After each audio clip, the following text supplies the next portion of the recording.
apenas da história, ele não trata apenas da história que está para trás. Olha que coisa curiosa.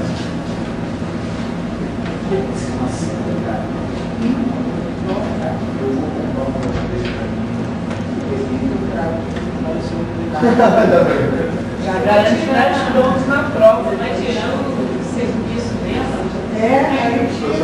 É curioso porque a gente tem o seguinte: tem Gênesis, Êxodo, Levítico, Números e Deuteronômio. E para frente, a gente tem Josué, Juízes, Samuel e Reis. O que nós chamamos de obra deuteronomista é de Deuteronômio para frente. Estão lembrados que a gente conversou um pouquinho sobre isso no semestre passado, em introdução? E a gente vai ver em Exegese 2 a história deuteronomista todinha, detalhe por detalhe. Tá? Porque nós estamos cuidando aqui para trás, depois vai cuidando aqui para frente. Né? Mas perceba que o Deuteronômio ele está no centro. Desse bloco todo, o Deuteronômio está no centro. Então, nesse momento, entre aspas, futuro, porque ao que tudo indica, quem escreveu tudo isso está vivendo aqui. Ó. Como é que termina o livro dos reis? No exílio da Babilônia. Então, se o deuteronomista está no exílio da Babilônia, ele está olhando para o passado. É claro que ele abre a porta para o futuro, porque ele diz, olha, o rei Evil-Merodach chamou o rei de Israel, botou a sandália no pé dele, mandou ele se sentar na nossa mesa e serviu um banquete para ele. Isso está dizendo o quê? O exílio foi uma tragédia, mas estamos perto de sair dessa tragédia. Né?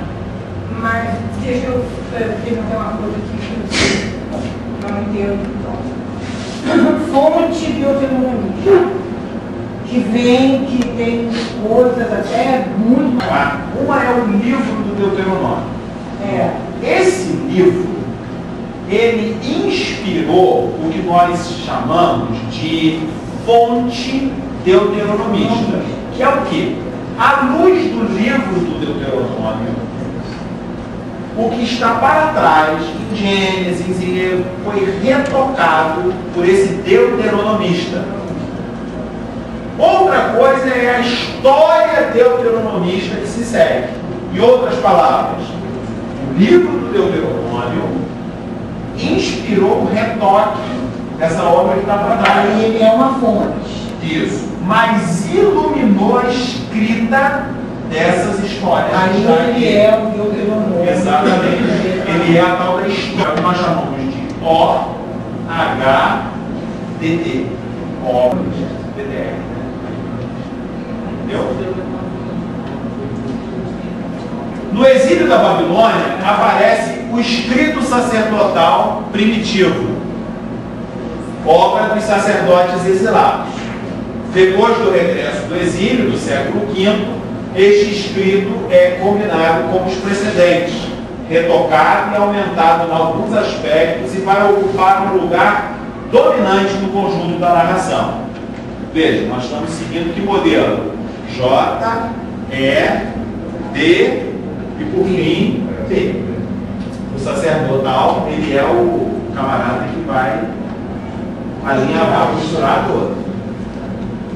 A esta redação final se deve o termo de toda a trama narrativa da morte de Moisés e, logicamente, a delimitação do Pentateuco, separando o Deuteronômio do resto da história deuteronomista.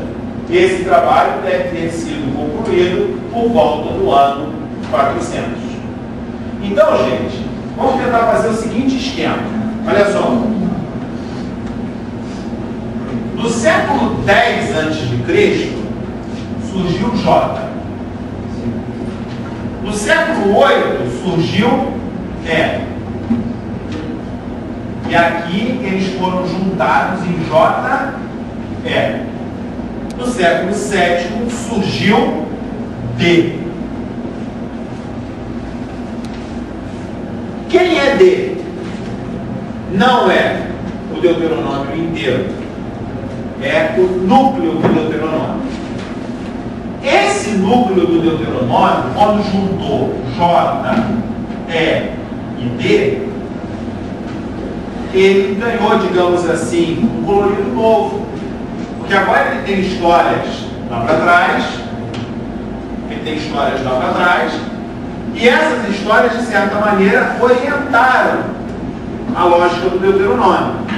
Mas, ao mesmo tempo, está sendo escrita... E pela virada do JLB para lá, não. Vamos lá. Nasce J, nasce E. Eles se juntam. Nasce o D. Eles se juntam. Quando eles se juntam, está sendo escrita a obra deuteronomista. Então é como se nós tivéssemos de Gênesis até Reis, sem o sacerdotal. Qual é o trabalho do sacerdotal? Amarrar esse negócio todo. Está tudo meio despedaçado. Não tem um nexo narrativo. Ele faz esse nexo. Ele amarra. Né? Por exemplo, qual é uma maneira de amarrar as tramas da Bíblia? Genealogia. Genealogia tipo sacerdotal. Porque para o sacerdotal é importante provar qual é a origem familiar de cada personagem. Que época que isso é importante? Lá na época de Neemias. O problema dos casamentos, não tem aquela história lá toda? Nesse momento. Só que ele faz isso desde Adão. Ele vai dando a carteira, porque a genealogia é uma espécie de carteira de identidade. Né? Ela indica a origem do sujeito. Né? Ela vai dando, e ele amarra por meio de genealogias. O Pentateuco está lotado de genealogias. De Gênesis a Números, especialmente. Né? Números, especialmente. Né?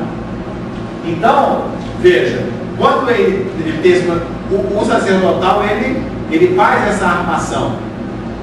Armação no bom sentido, né? Ele arma o Pentateuco. Só que quando ele faz isso, ele tira o assento do Deuteronômio e joga para o Levítico. Porque o rei da Pérsia pediu uma lei, não é isso? Pedindo uma lei, ele entrega o quê? A lei cujo centro é o templo Levítico. Fala, Rafael. Semana passada eu fiz uma pergunta a respeito dos fariseus e saduceus. Partindo do pressuposto que a obra sacerdotal inclui esses 5 livros e coloca o Levítico como principal deles, uma fonte relacionada aos saduceus, eles também só criam no Pentateuco. Isso ainda não fundamenta mais ainda a questão da teologia sacerdotal, mais o acréscimo dos demais. Isso talvez, segundo a intuição boa. E o que é JG?